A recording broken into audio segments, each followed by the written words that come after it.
लंका के महाराज रावण न केवल एक पराक्रमी योद्धा थे, बल्कि महान विद्वान और तपस्वी भी थे। उनके अहंकार और ज्ञान के बीच एक अजीब द्वंद्व था। एक बार रावण ने सोचा, मुझे मृत्यु से डर नहीं, पर मृत्यु की अनिश्चितता से है।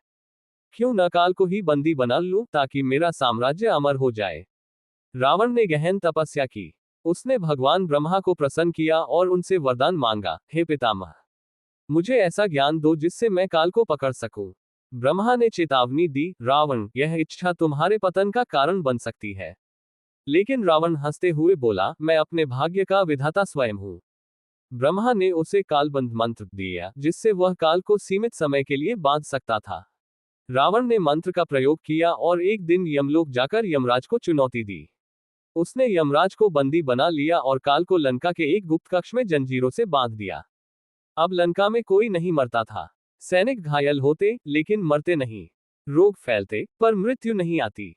शुरुआत में रावण को अपनी विजय पर गर्व हुआ, पर धीरे धीरे लंका की स्थिति बिगड़ने लगी। बूढ़े लोग जो मर नहीं रहे थे, वे पीड़ा में थे।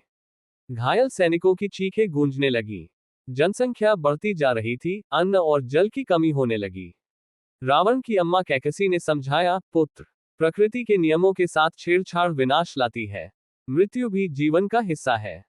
जब मृत्यु रुक जाती है, तब जीवन भी पीड़ा बन जाता है।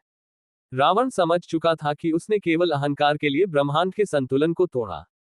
वह पुनः यमलोक गया, यमराज से क्षमा मांगी और काल को मुक्त किया। जैसे ही काल मुक्त हुआ, लंका में संतुलन लौट आया। मृतकों को मुक्ति मिली, रोगियों को शांति मिली और जीवन फिर से एक चक्र में बहने लगा। उस दिन रावण ने जाना कि सबसे बड़ा शासक वही है जो ब्रह्मांड के नियमों को समझे और उसका सम्मान करे। शिक्षा, ये कहानी बताती है कि शक्ति और ज्ञान का उपयोग संयम और विवेक के साथ करना चाहिए। प्रकृति के नियमों को तोड़ना, चाहे कितनी भी शक्ति हो, अंततः विनाश की ओर ले जाता है।